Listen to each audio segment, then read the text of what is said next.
So let's do some Uber stuff. This is my current passion project right now. Well, I don't know what this slide's doing here. This is me and my co-founder in front of the Eiffel Tower. But this is where we came up with the idea. It's pretty hilarious. Uber is a unicorn, man. It's, you know, I had somebody send me, a good friend of mine send me an email yesterday going, dude, who does your PR? Don't tell me you don't have a PR person and it's just you. I'm like, we don't have a PR person. I didn't say it was just me. I didn't say that.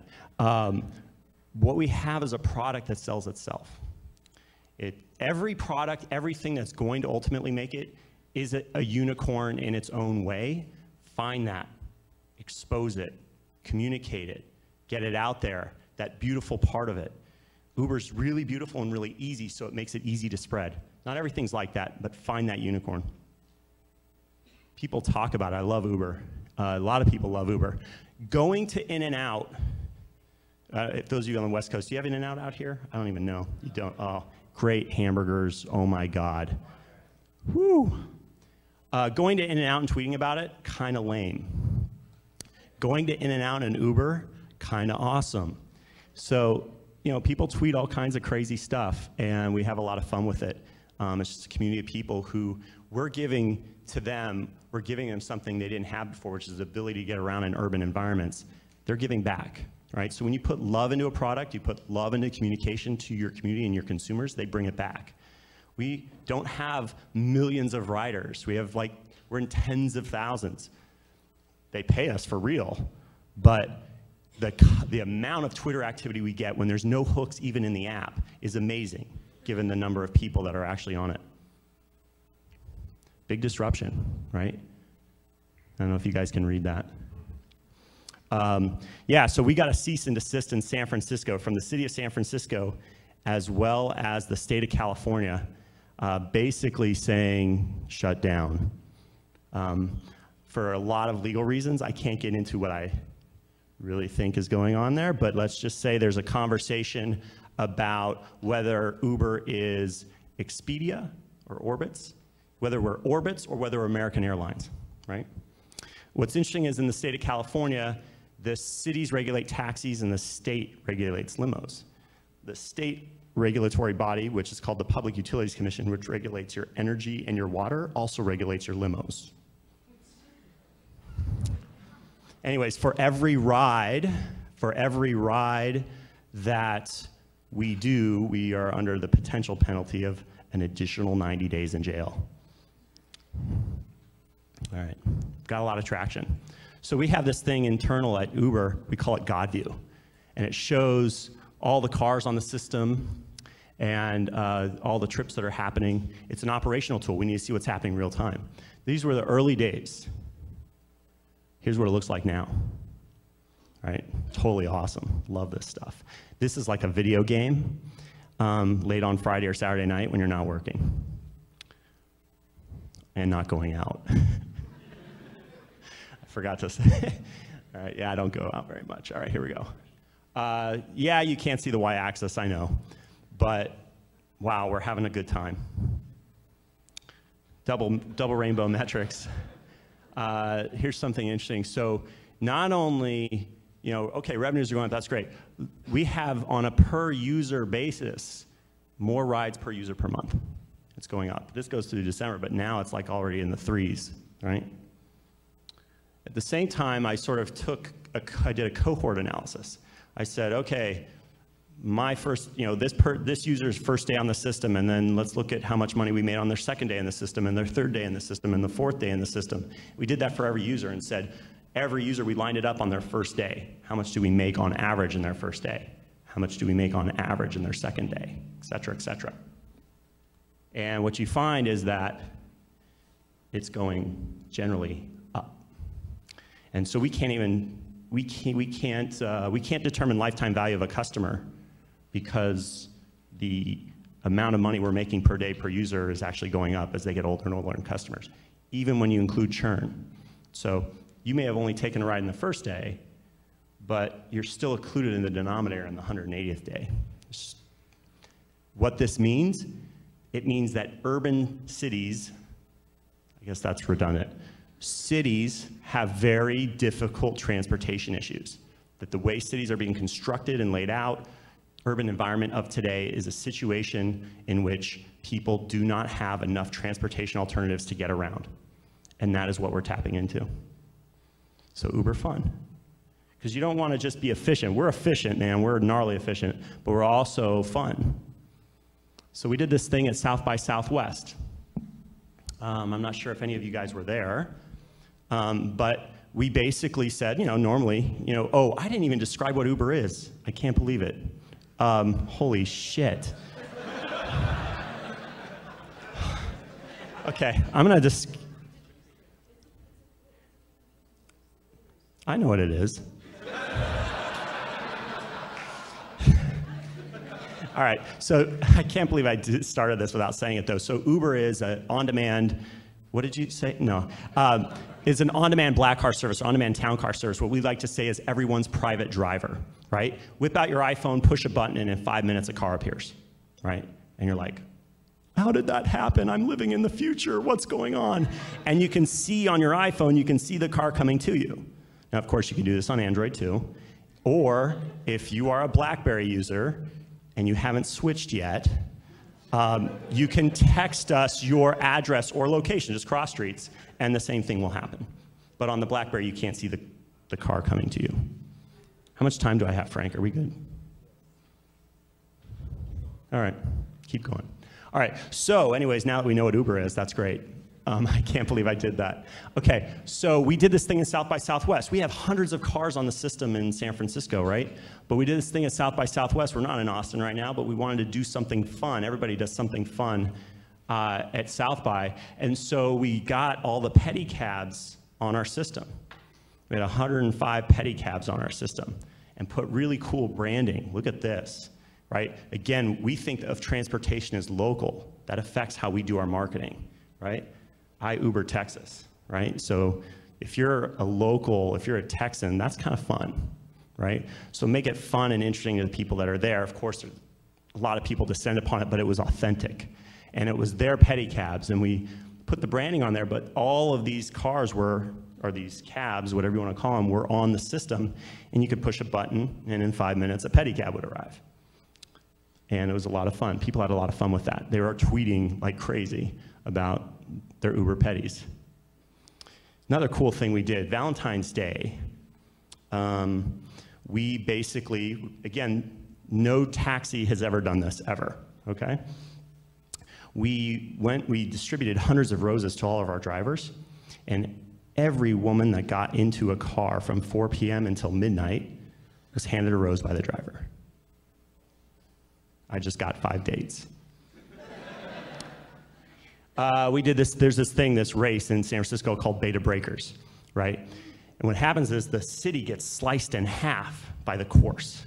So you go from the bay to the breakers, the ocean, and you can't get around. So people there's like 100,000 people partying, not really running, and you can't get around. So you see all these people straggling back at like 5 p.m. completely snookered. Wow, I can't believe I said that word. So anyways, we give all the drivers headbands. Lots of headbands were being distributed. We had like 20 stretches on the system. They had Jacks in there, and Jacks like Jack Daniels, vodka, as well as Gatorade, depending on how you want to roll. But you could keep the party going. But we had fun with it again. So let's go into some of the math stuff that we do, because it's not just about fun. Making sure that you push a button and a car appears is a very difficult problem. I could put 1,000 cars in San Francisco and go out of business in like 2 weeks. So I need to make sure that I have the right number of cars. And what that means is I have to predict demand ahead of time. And then I have to figure out, well, given that demand, what's the right number of cars, which actually is a very, very complex sort of transition there. And then, of course, you can't just put all those cars right in the center of the city. You have to position those cars. And then there can still be unforeseen spikes in demand, and then what do? You go into a dynamic pricing scenario. So we have PhDs on staff. We have a nuclear physicist, we have a rocket scientist, we have a computational neuroscientist, and a pure statistician, all on staff, like PhD dudes, figuring out how to solve these types of problems. You can't see it really well because of the lighting, but this is San Francisco, and the little dots of light, the heat map essentially, is where cars were when they accepted a pickup request.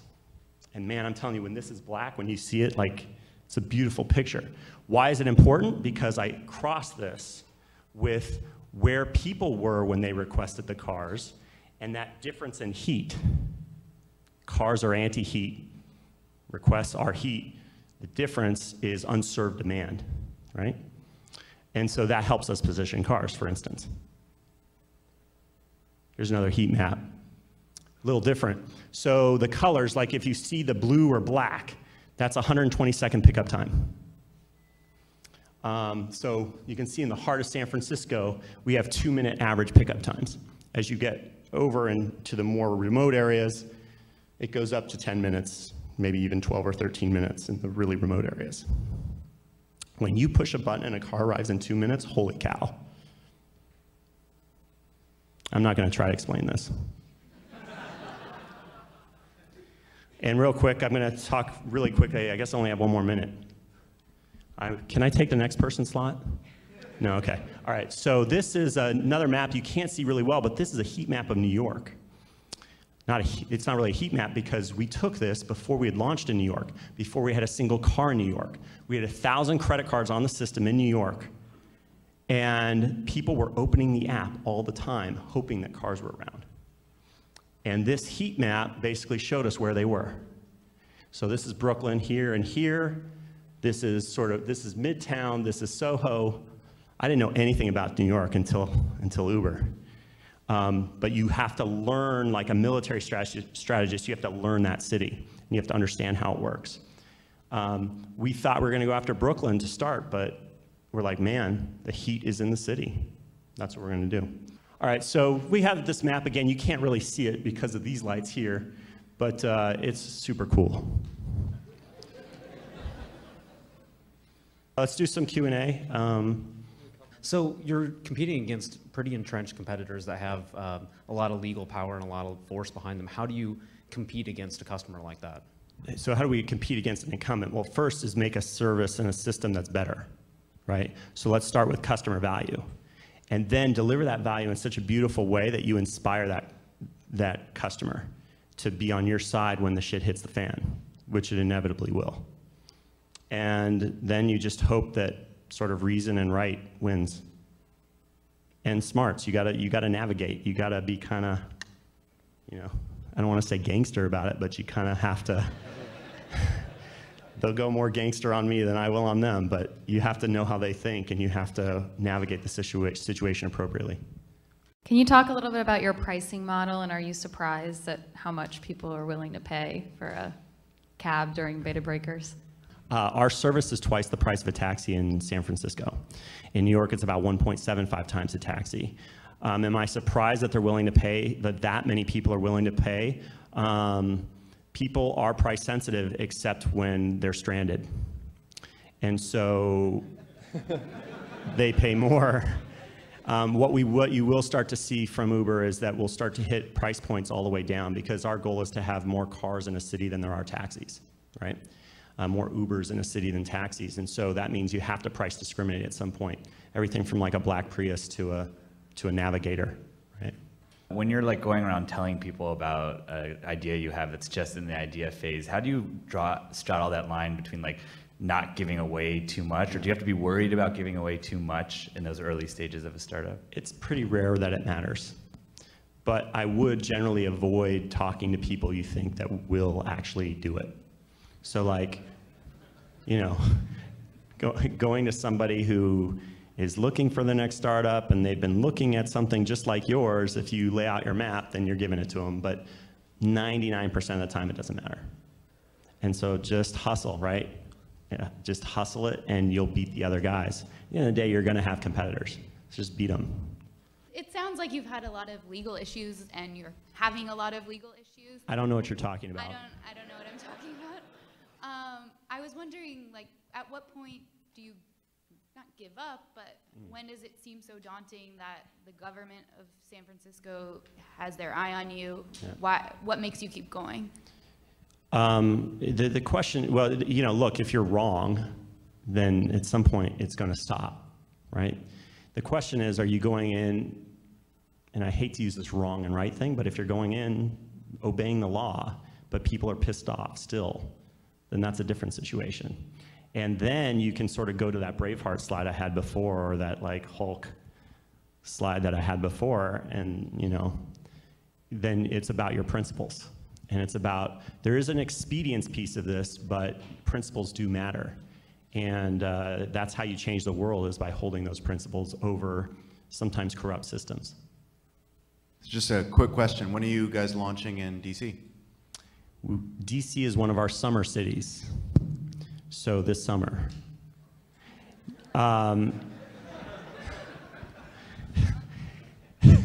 Okay, but we are looking for a general manager who can run our city business, basically be responsible for the top line revenue, do some of the basically run the marketing that's going on in DC and come up with those ideas, as well as manage the supply chain, which is essentially the partnerships we have with all the fleets of cars. So if you know somebody who is analytical and has marketing flair, we're hiring. And it's a sweet job, because that's going to be a $50 million to $100 million top line. So. Yeah, practically speaking, what's the probability that you get shut down? 0.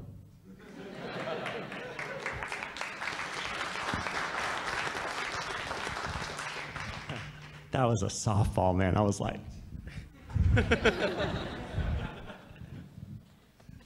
So this is your summer city. How about internationally? I mean, this is kind of a question that probably pertains to a lot of startups here. Some of the models are applicable, some are not. I feel like yours is probably the most transferable going abroad. Yeah, it's going to be pretty quick. So I'd say I don't want to give up any news, but yeah. So we'll Western Europe first, then Asia, and we look at it as a city by city thing. We're not like Twitter and we need to be global like that. We're actually just going, what are the top 50 cities that we need to be in? And we go after them one at a time. And if we have the resources and the manpower, the people to be there, then we will do it. I mean, Moscow's going to be interesting, man. I think I got legal problems here. Holy shit. But I'm down. Like, there's a huge market in Moscow. I've seen the numbers. And if you know Russian, let's talk. You can run the business out there. Love it. Let's go. Let's do it. I'll stay in the U.S. It'll be awesome. Last question here of the day, here in the back. Travis, over here in the back. Back row, front, down, yep. Boom. Boom. So you have it seems to be a really complicated business model. You've got cars and you've got people who needs to be licensed, and you've got a lot of space to cover. Sure. Could you describe just what did the first week before the first rollout look like? Like, how did you, when it went live, what did it look like? Well, when it started, it wasn't complicated at all. It was like, can I find 1 or 2 drivers to cruise around San Francisco so me and my friends can get a ride, right? So we just had a couple cars roaming around, and we're telling our friends, we're like, shh, we got cars, dude. Just get your phone and push a button. And they're like, oh my God. And then that's how it spread. It gets complicated when you try to scale it. But at the beginning, when we launched San Francisco, it was fait accompli, like we're gonna do it. I think what does get complicated is then when you go to other cities like New York, highly competitive marketplace, tons of congestion, massive regulatory situation there, but huge demand at the same time. And you're like, that can get really complicated. That's the military strategist kind of hat you have to put on and say, how are we taking this city? Where's our beachhead? How are we handling logistics? And it gets pretty interesting. And I think that was a really complicated one, and something where we say we don't do 2 complicated cities at a time. That's why we're not doing LA right now, because we need New York to get stable, because we had huge impact on demand. We have to get supply systems where it needs to be. And then once it starts to get to stable growth, then we'll do another complicated city. Actually, one more thing with that. Yep. That was great talk, Travis, but I think you started as a prototype in Austin. Do you want to talk about that real quick? And then We started as a prototype. Well, we had 1 or 2 cars in Austin 2 South bys ago, but we were just testing it out and Nobody used it. Wasn't ready yet. No. Okay, great. Thanks. Let's hear it for Travis Kalanick.